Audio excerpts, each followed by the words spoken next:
Hello guys, welcome to lawstorming platform. आज की इस वीडियो में हम डील करेंगे dissolution of a firm and registration of partnership firm से, which is dealt under chapter 6 and 7 of Indian partnership act. इसके पहले के वीडियोस का लिंक डिस्क्रिप्शन बॉक्स में मेंशन्ड है, so do check it out before watching this video.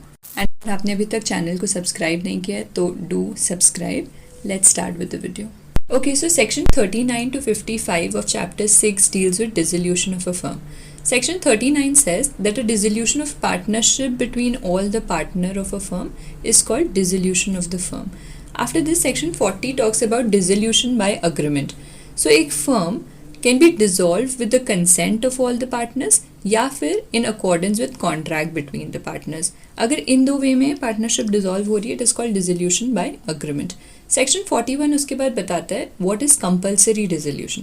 So a partnership can be compulsorily dissolved दो scenario में. First being अगर सारे partners except one is adjudicated insolvent. Secondly अगर कोई ऐसा इवेंट हो जाए जिसकी वजह से आपका बिजनेस अनलॉफुल हो जाए, उस सिनेरियो में भी आपका फर्म कंपल्सरीली डिसॉल्व हो जाएगा. Now let's take an example. Let's say आपका लिकर का शॉप है इन गुजरात. उसके बाद गवर्नमेंट ने गुजरात को ड्राई स्टेट डिक्लेयर कर दिया. उस सिनेरियो में your business will become unlawful and your firm will compulsorily be dissolved. इसके बाद इसका प्रोवाइजो बोलता है कि where more than one separate adventure और undertaking is carried on by the firm, the illegality of one or more shall not of itself cause the dissolution of the firm in respect of its lawful adventures and undertaking. So, अगर आपका गुजरात में जो liquor shop है वो तो dissolve हो जाएगा, but let's say you have other liquor shops in other states, that will remain lawful and वो पार्टनरशिप डिसॉल्व नहीं होगी. Now section 42 says dissolution on the happening of certain contingencies. So एक partnership firm dissolve हो जाएगा if it is constituted for a fixed term upon expiry of that term. Secondly, अगर वो किसी particular adventure or undertaking के लिए बना है and it is that undertaking or adventure has been completed or accomplished. Thirdly, by death of a partner. And fourth, by adjudication of a partner as an insolvent. Now C and D में if there are two partners, then death of one of the partners or if one of the partners adjudicated insolvent, उस scenario में partnership firm dissolve हो जाएगा. लेकिन अगर more than to partners हैं, then except one, जब सारे partners का डेथ हो जाए या सारे पार्टनर्स आर एडजुडिकेटेड इंसॉल्वेंट, उस सिनेरियो में the firm will be dissolved. Now under section 43, dissolution by notice of partnership at will. तो कोई भी पार्टनर नोटिस दे सकता है in writing to all other partners of his intention to dissolve the firm, जहाँ पे the partnership is at will. And उस scenario में firm is dissolved from the date mentioned in the notice, और अगर कोई डेट मेंशन नहीं है notice में, then from the date of communication of the notice. इसके बाद सेक्शन 44 एनलिस्ट करता है सिचुएशंस जिसमें कोर्ट पार्टनरशिप फर्म को डिसॉल्व कर सकता है. So, at the suit of a partner, the court may dissolve a firm on any of the following grounds, namely, that a partner other than the partner suing has become of unsound mind, and इस situation में suit can be brought by the next friend of the partner or any other partner of the firm other than the partner who has become of unsound mind. Secondly, if the partner has become in any way permanently incapable of performing his duties. Thirdly, if partner is guilty of conduct which is likely to affect the carrying on of the business. Fourthly, if he is willfully or persistently committed any breach of agreement relating to management of affairs of the firm, or he has conducted himself in a manner that is reasonably impracticable for other partners to carry on the business with him, or if he has in any way transferred the whole of his interest in the firm to a third party, or has allowed his share to be charged under Order 21 Rule 49. Now Order 21 Rule 49 of CPC talks about attachment of partnership property. Or he has allowed his interest to be sold in the recovery of arrear of land revenue, or if the business of the firm cannot be carried on save at a loss, that is if the business cannot be carried on except at loss, or on any other ground which renders it just and equitable for the firm to be dissolved. Now in all these scenarios, court can dissolve the firm. Now section 45 talks about liability for acts of partner done after dissolution. Section 45 subsection 1 बोलता है कि जो partners हैं they will continue to be liable to third parties for any act done by them until public notice is given of dissolution. So जब तक आप public notice नहीं दे देते हो, you will continue to be liable to third parties even after dissolution. Then the proviso says that the estate of partners who have died, या estate of partner who has been adjudicated and insolvent, or the partner who has retired, उनके estate will not be liable for the act done after the date on which they cease to be a partner. और जो notice देना है under subsection 1, that can be given by any partner. This is mentioned under subsection 2 of section 45. इसके बाद section 46 talks about right of partners to have business wound up after dissolution. So एक बार firm dissolve हो जाता है, उसके बाद every partner or his representative, जिस case में partner has died, their representative, all of them are entitled against all other partners or their representative to have the property of the firm applied in payment of debts and liability of the firm, and to have the surplus distributed among the partners or representative according to their rights, which means every partner after dissolution have the right to ask other partners for settlement of accounts. इसके बाद section 47 talks about continuing authority of partners for purpose of winding up. So this section simply says that the partner will continue to bind the firm and they will have mutual rights and obligation of the partner for the purpose of carrying out the winding up of affairs of the firm and to complete the transaction begun but unfinished at the time of dissolution. और उनका ये rights and obligation will only extend for the purpose of winding up and not for any other purpose. इसके बाद the proviso says that the firm is in no case bound by the act of a partner who had been adjudicated insolvent unless किसी person ने अपने आप को represent किया है as partner of the insolvent. तो उस scenario में that person will be liable for the act of the insolvent, but otherwise the firm is not bound by the act of the partner who has been adjudicated and insolvent. After this, section 48 talks about mode of settlement of account between partners. So एक बार dissolution हो गया, उसके बाद how will you settle the accounts between the partners? That is given under section 48.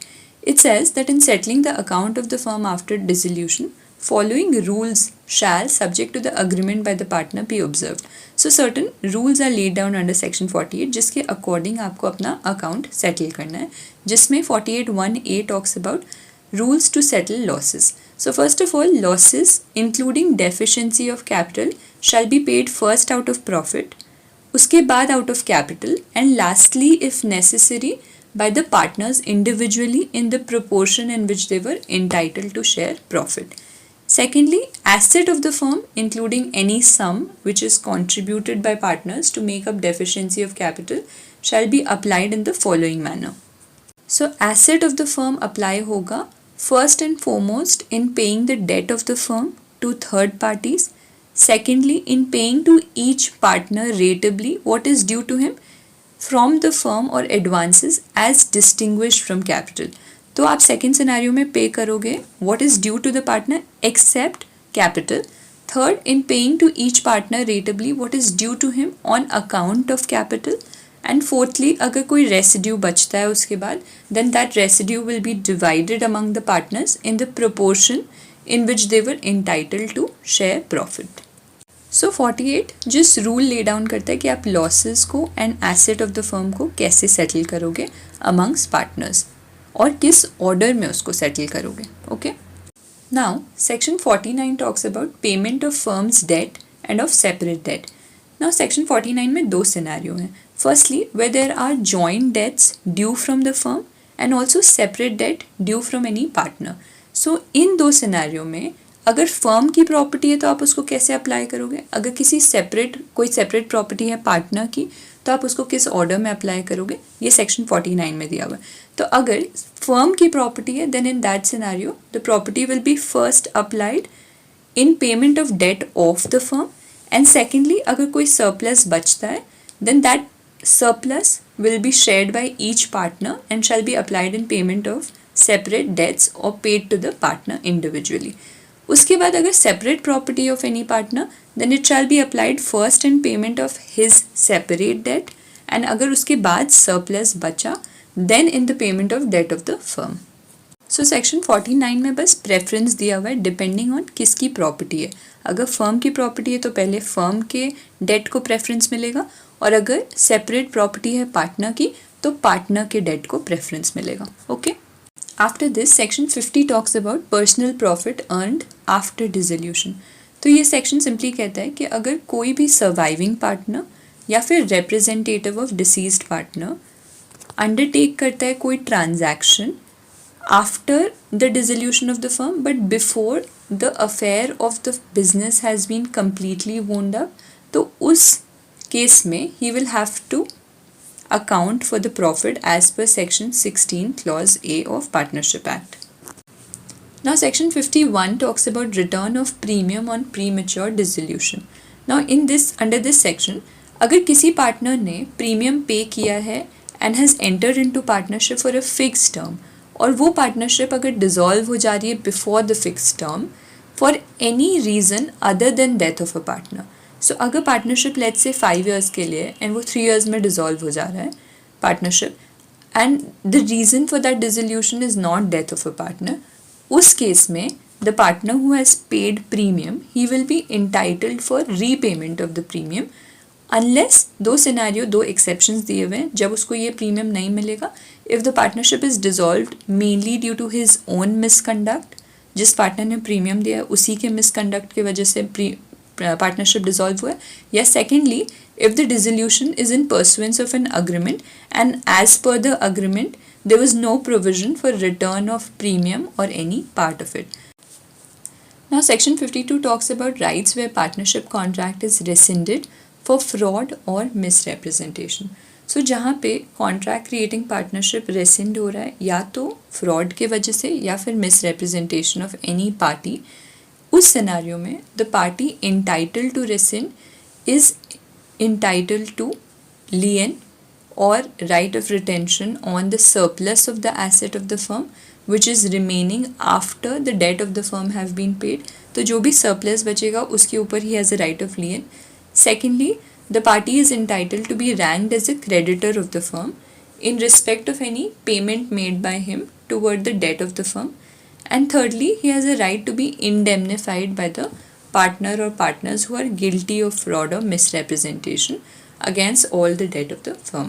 So, तीन right है उसके पास, to lien, to be ranked as a creditor and to be indemnified by other partners who have basically committed fraud or misrepresentation on the firm. After this, section 53 talks about right to restrain from use of firm name or firm property. So partners और उनके representative in the absence of any contract restrain कर सकते हैं किसी भी partner को from using the firm name or firm property till the affair of the firm have been completely wound up. However, ये section apply नहीं करेगा to any partner or his representative who has brought the goodwill of the firm. After this, section 54 talks about agreements in restraint of trade. So this section simply says कि partners upon dissolution or in anticipation of dissolution of firm, they can come in an agreement that any partner will not carry on a business similar to that of the firm within a specified period या within a specified local limit, and this agreement will be valid notwithstanding anything under section 27 of the Indian Contract Act. After this, section 55 talks about sale of goodwill after dissolution. So, in settling the account of the firm, dissolution के बाद, you can include the goodwill in the assets of the firm, and the goodwill can be sold या तो separately या फिर along with other property of the firm. Subsection 2 of section 55 talks about rights of buyer and seller of goodwill. So, where the goodwill of a firm is sold after dissolution, a partner may carry on a business competing with that of the buyer and he may advertise such business, but subject to the agreement between him and the buyer, he does not have the right to use the firm name, he cannot represent himself as carrying on the business of the firm, or he cannot even solicit the custom of person who were dealing with the firm before its dissolution. After this, subsection 3 of section 55 says the same thing, that any agreement and restraint of trade is valid irrespective of whatever is said, notwithstanding anything that is said under section 27 of Indian Contract Act. After this, chapter 7 talks about registration of a firm. And इसमें I have dealt with important जो भी section है with regard to registration of a firm. इसमें section 57 सबसे पहले talks about appointment of registrar of firm and deputy and assistant registrar of firms. After this, section 58 talks about application for registration and 59 में registration दिया हुआ है. So 58 is about application for registration and it says subject to the provision of subsection 1A, the registration of a firm effected by sending by post or delivering to the registrar of the area in which any place of business of firm is situated or proposed to be situated a statement in the prescribed form. So just lays down the format in which you have to send the application for registration.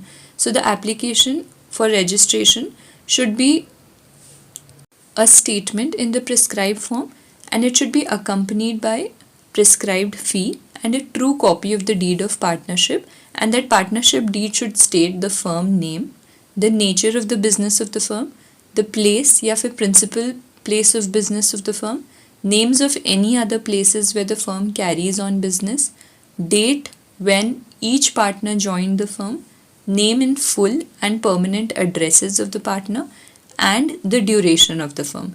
The statement जो भी है इस partnership deed में, it shall be signed by all the partner or by their agent specially authorized in this behalf. After this, section 1A says that the statement under subsection 1 shall be sent or delivered to the registrar within a period of 1 year from the date of constitution of the firm. After this, subsection 2 says that each person signing the statement will verify it in the manner prescribed. उसके बाद subsection 3 lays down certain disabilities कि क्या क्या right नहीं है firm के पास. So firm shall not have any of the names और emblem specified in schedule to emblem and name prevention of improper use act. The firm के not use any colourable imitation also of those emblem and names. Then the firm can not use any name which is likely to be associated by the public with the name of any other firm on account of similarity, or if any name which in the opinion of the registrar is undesirable, and इस scenario में the registrar will give it in writing as to why it is undesirable. After this, subsection 4 says any person aggrieved by the order of the registrar under subsection 3 may within 30 days from the date of communication of that order appeal to the officer not below the rank of deputy secretary to government authorized by the state government in this behalf. So he can make an appeal within 30 days from the date of communication of the order of the registrar. And on receipt of this appeal, जो authorized officer होंगे जो भी, they will have the right to decide the appeal, and after this appeal जो भी decision आएगा, that decision shall be final. After this, section 59 talks about registration. So अगर subsection 1 में अगर registrar satisfied है कि जो भी requirements थे under section 58 that have been complied with by the partners, then उस scenario में the registrar will record an entry of the statement in the register called the register of firms and shall file the statement. And जो date है जिस दिन entry हुई है and the date on which the statement is filed, उस दिन से the firm shall be deemed to be registered. And subsection 2 में the firm which is registered shall use in the bracket the word registered immediately after its name. So जो भी firm register हो गए, they can use registered in bracket after their name. So this brings us to the end of the video. Thank you. और अगर आपको video पसंद आया then like, share and subscribe to Lawstorming. और Indian partnership act की playlist यहाँ पे आ जाएगी. सो अगर आपको वो देखनी है, so you can consider watching that also. मिलते हैं नेक्स्ट वीडियो में. Bye bye.